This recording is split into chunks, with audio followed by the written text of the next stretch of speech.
Chapter 9. A View to a Death. Over the island, the buildup of clouds continued. A steady current of heated air rose all day from the mountain and was thrust to 10,000 feet, revolving masses of gas piled up the static until the air was ready to explode. By early evening, the sun had gone, and with a brassy glare had taken a place of clear daylight. Even the air that pushed in from the sea was hot and held no refreshment.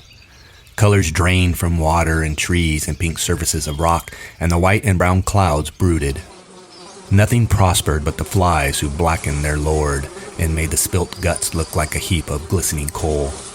Even when the vessel broke in Simon's nose and the blood gushed out, they left him alone, preferring the pig's high flavor. With the running of the blood, Simon's fit passed into the weariness of sleep. He lay in the mat of creepers while the evening advanced and the cannon continued to play. At last he woke and saw dimly the dark earth close by his cheek. Still he did not move, but lay there, his face sideways on the earth, his eyes looking dully before him. Then he turned over, drew his feet under him, and laid hold of the creepers to pull himself up. When the creepers shook, the flies exploded from the guts with a vicious note and clamped back on again. Simon got to his feet. The light was unearthly. The lord of the flies hung on his stick like a black ball. Simon spoke aloud to the clearing. "What else is there to do?" Nothing replied. Simon turned away from the open space and crawled through the creepers till he was in the dusk of the forest. He walked drearily between the trunks, his face empty of expression, and the blood was dry round his mouth and chin. Only sometimes, as he lifted the ropes of creeper aside and chose his direction from the trend of the land, he mouthed the words that did not reach the air. Presently the creepers festooned the trees less frequently, and there was a scatter of pearly light from the sky down through the trees. This was the backbone of the island, the slightly higher land that lay beneath the mountain where the forest was no longer deep jungle. Here there were wide spaces interspersed with thickets and huge trees, and the trend of the ground led him up as the forest opened. He pushed on, staggering sometimes with his weariness but never stopping. The usual brightness was gone from his eyes, and he walked with a sort of glum determination like an old man. A buffet of wind made him stagger, and he saw that he was out in the open, on rock, under a brassy sky. He found his legs were weak, and his tongue gave him pain all the time. When the wind reached the mountain top, he could see something happen, a flicker of blue stuff against brown clouds. He pushed himself forward, and the wind came again, stronger now, cuffing the forest heads till they ducked and roared. Simon saw a humped thing suddenly sit up on the top and look down at him. He hid his face and toiled on. The flies had found the figure too. The lifelike movement would scare them off for a moment so that they made a dark cloud round the head. Then as the blue material of the parachute collapsed, the corpulent figure would bow forward, sighing, and the flies settle once more. Simon felt his knees smack the rock. He crawled forward and soon he understood. The tangle of lines showed him the mechanics of this parody. He examined the white nasal bones, the teeth, the colors of corruption. He saw how pitilessly the layers of rubber and canvas held together the poor body that should be rotting away. Then the wind blew again and the figure lifted, bowed, and breathed foully at him. Simon knelt on all fours and was sick till his stomach was empty. Then he took the lines in his hands, he freed them from the rocks and the figure from the wind's indignity. At last he turned away and looked down at the beaches. The fire by the platform appeared to be out, or at least making no smoke. Further along the beach, beyond the little river and near the great slab of rock, a thin trickle of smoke was climbing into the sky. Simon, forgetful of the flies, shaded his eyes with both hands and peered at the smoke. Even at that distance, it was possible to see that most of the boys, perhaps all of the boys, were there. So they had shifted camp then, away from the beast. As Simon thought this, he turned to the poor broken thing that sat stinking by his side. The beast was harmless and horrible, and the news must reach the others as soon as possible. He started down the mountain, and his legs gave beneath him. Even with great care, the best he could do was a stagger. "Bathing," said Ralph. "That's the only thing to do." Piggy was inspecting the looming sky through his glass. "I don't like them clouds. Remember how it rained just after we landed? Going for rain again." Ralph dived into the pool. A couple of little ones were playing at the edge, trying to extract comfort from the wetness warmer than blood. Piggy took off his glasses, stepped primly into the water, and then put them on again. Ralph came to the surface and squirted a jet of water at him. "Mind my specs," said Piggy. "If I get water on the glass, I got to get out and clean them." Ralph squirted again and missed. He laughed at Piggy, expecting him to retire meekly as usual and in pained silence. Instead, Piggy beat the water with his hands. "Stop it!" he shouted. "Do you hear?" Furiously, he drove the water into Ralph's face. All right, said Ralph. "Keep your hair on." Piggy stopped beating the water. "I got a pain in my head. I wish the air was cooler. I wish the rain would come. I wish we could go home." Piggy lay back against the sloping sand side of the pool. His stomach protruded and the water dried on it. Ralph squinted up at the sky. One could guess at the movement of the sun by the progress of the light patch among the clouds. He knelt in the water and looked round. "Where's everybody?" Piggy sat up. "Perhaps they're lying in the shelter. Where's Sam and Eric? And Bill?" Piggy pointed beyond the platform. "That's where they've gone. Jack's party. Let them go," said Ralph uneasily. "I don't care. Just for some meat. And for hunting," said Ralph wisely. "And for pretending to be a tribe and putting on war paint." Piggy stirred the sand under the water and did not look at Ralph. "Perhaps we ought to go too." Ralph looked at him quickly, and Piggy blushed. "I mean, to make sure nothing happens." Ralph squirted water again. Long before Ralph and Piggy came up with Jack's lot, they could hear the party. There was a stretch of grass in a place where the palms left a wide band of turf between the forest and the shore.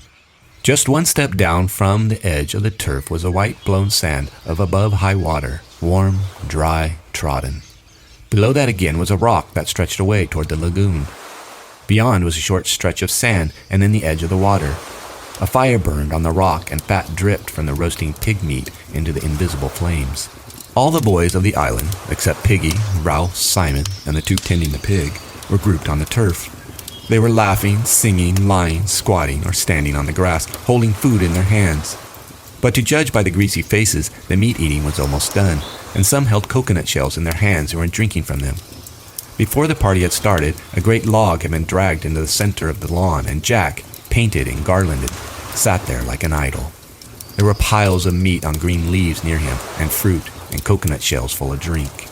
Piggy and Ralph came to the edge of the grassy platform, and the boys, as they noticed them, fell silent one by one till only the boy next to Jack was talking. Then the silence intruded even there, and Jack turned where he sat.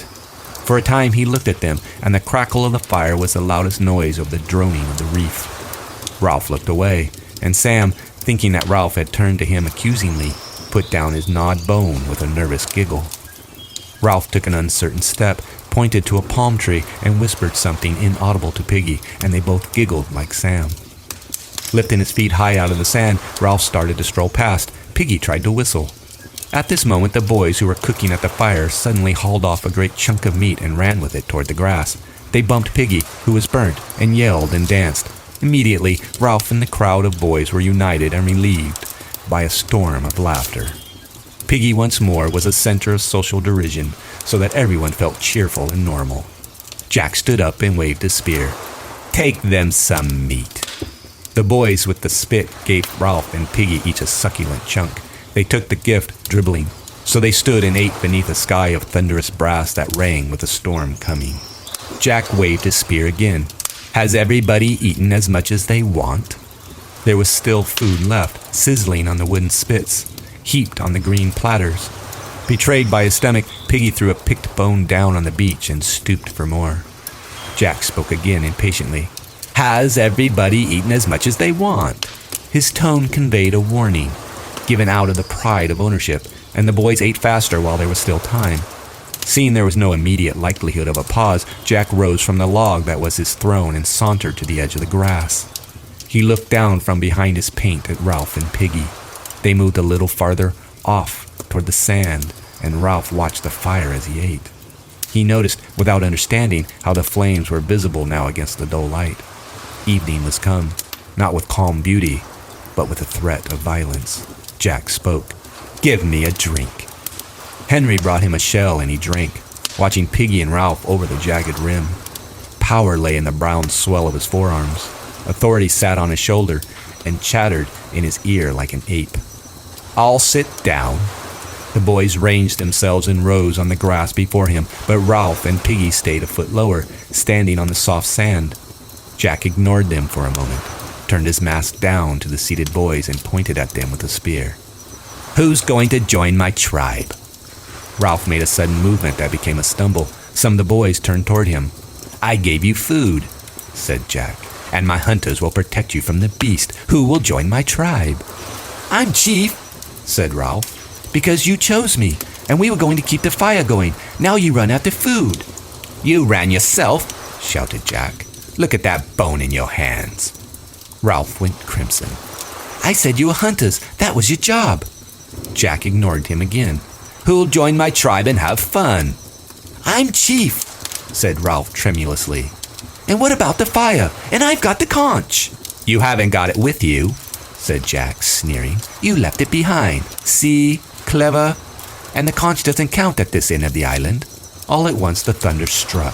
Instead of the dull boom, there was a point of impact in the explosion. "The conch counts here too," said Ralph, "and all over the island." "What are you going to do about it then?" Ralph examined the ranks of boys. There was no help in them, and he looked away, confused and sweating. Piggy whispered, "The fire. Rescue." "Who'll join my tribe?" "I will. Me. I will." "I'll blow the conch," said Ralph breathlessly, "and call an assembly."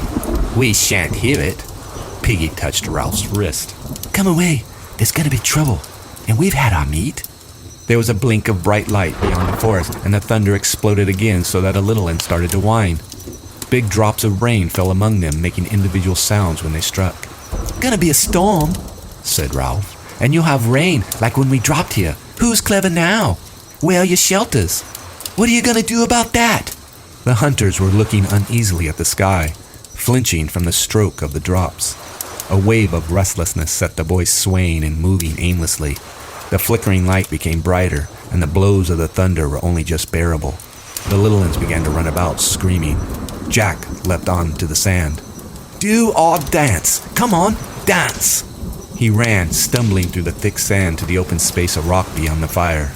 Between the flashes of lightning, the air was dark and terrible, and the boys followed him clamorously.